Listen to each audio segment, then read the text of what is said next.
So, good afternoon, and I've returned about a month and a half late from my unboxing video to bring you this video review. So I apologize for the delay. So in front, right here, we have the box for the 50 centimeter Godzilla Planet Earth Bandai figurine, and then you can see the graphics that say Godzilla. I'm not sure what that says. And then the tampograph for the Godzilla sticker, which matches on the upper right hand corner. Some more graphics of the Godzilla figure, as well as information on the back, which lists the typical warnings in Japanese and the disclaimers, along with a sign that says that for sale only in Japan. Then you have a little box that says the nutritional value of the added candy inside, because this is technically a candy figure. Some more details of the graphics.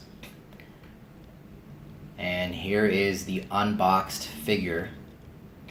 Very, very nice.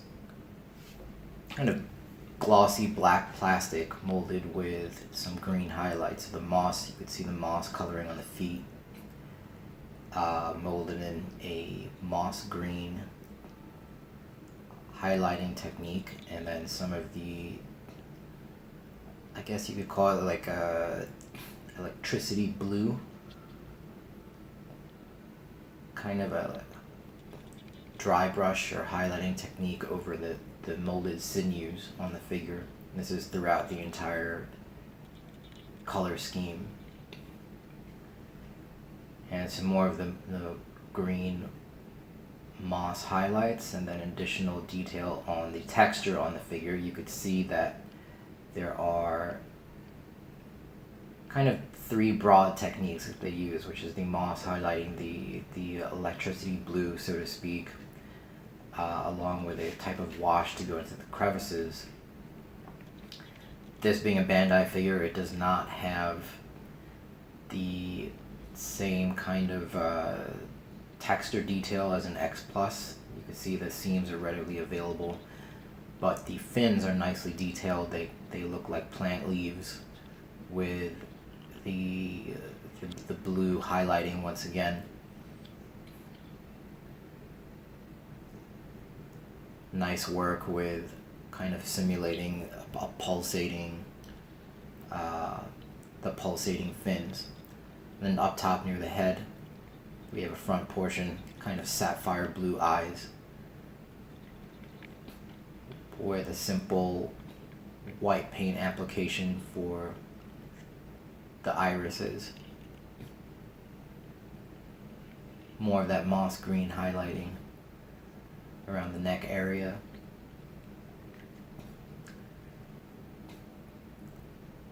Yeah, there's a nice view of the sapphire blue eyes. Overall, it gives a pretty good impression of an ancient creature. The face sculpt, unlike many of the other previous Godzillas, does not look that menacing. Instead, it is designed to look old and ancient, which is a design feature of this particular Godzilla. And you can see I'm kind of fiddling with the arms to see to show you the give in the vinyl. It's not hard vinyl like the X Plus gigantic figures. Side view. Again, I want to accentuate how the color scheme comes together to make a really nice presentation. You can't really tell in pictures from the internet. This kind of like rust red that you see right here is not actually present on the figure. I had a little bit of a dark environment while I was making this figure, so I had to bump up the contrast a little to bring the colors out. So the rust red that you see you can see it on my pointing tool, aka screwdriver. It's not really color inherent on the figure, but everything else is accurate as it is there. The green highlighting, the blue highlighting, it's kind of two shades of blue highlighting. Yeah, ignore those kind of rust red, what appear to be like a rust red wash into the figure. That's not really there. It's just a product of the increased contrast that I had to make for the lighting conditions, to make sure that all the color applications on the figure are apparent through the video, because it's hard for the colors on this figure to come through in video. It's really well done, I would say, and it's hard for it to come across. I'm not a big fan of the sculpt, but I do like the large scale Bandai figures, and the color scheme once I got it out of the box like really struck me as really nice. Here we have the copyright tampos on the back of the right foot. Bandai 2018, made in China. You can see that the vinyl is kind of that black glossy vinyl. And this is the stand, a tail stand. This I wish X Plus would do more often. It's molded to the actual underside of the tail instead of just like a static piece. And once fitted, it's secure, so it's really well done. There it is. It's difficult to shake out unless you're applying a lot of force.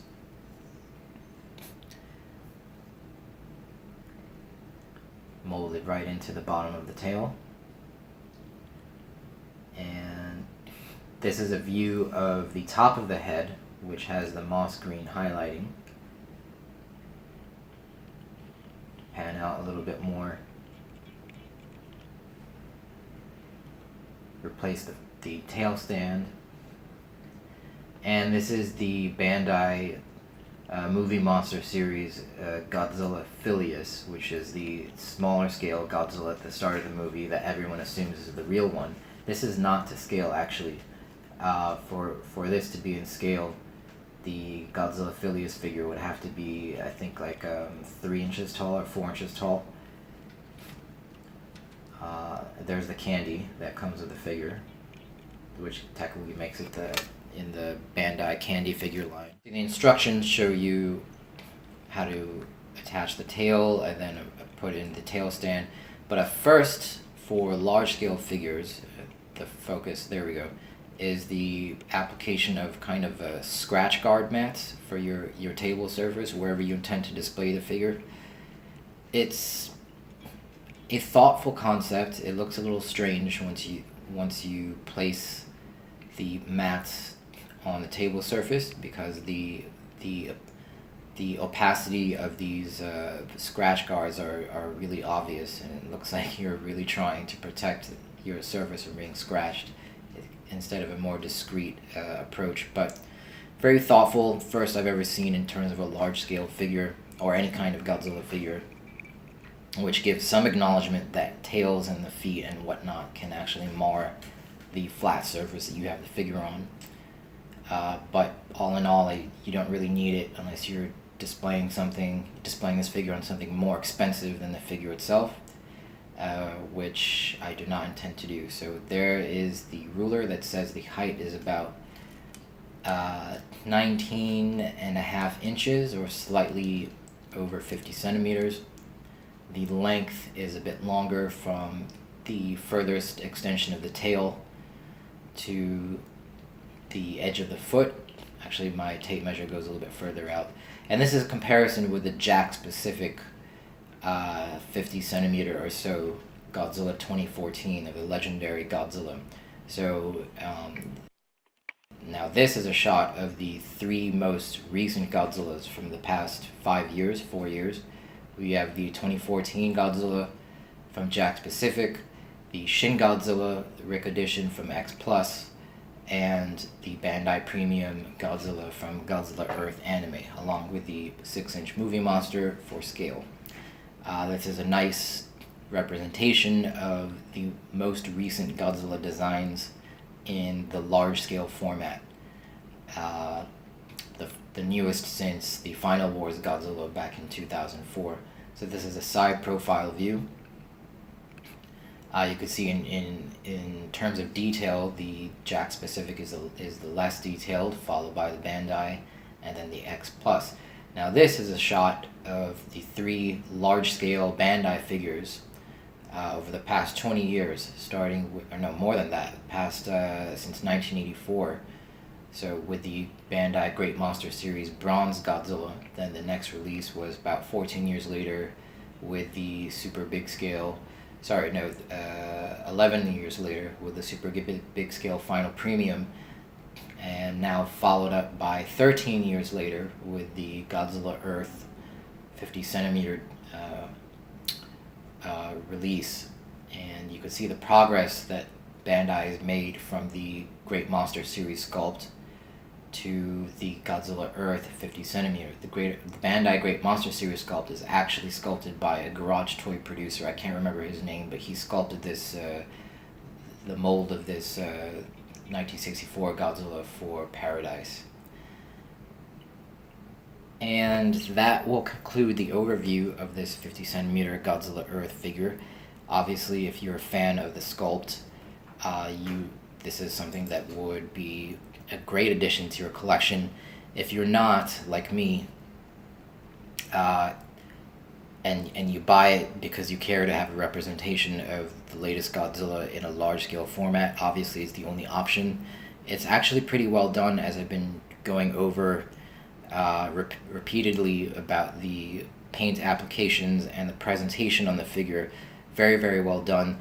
The sculpt, I wasn't a fan of the Shin Godzilla design either, but the sculpt of the way that the X Plus Gigantic was presented, it made it more dynamic and less rigid, and I came to really appreciate the figure for that regard. The same goes with this. The pose, it's the typical pose, but really what really sold me on this is the paint application.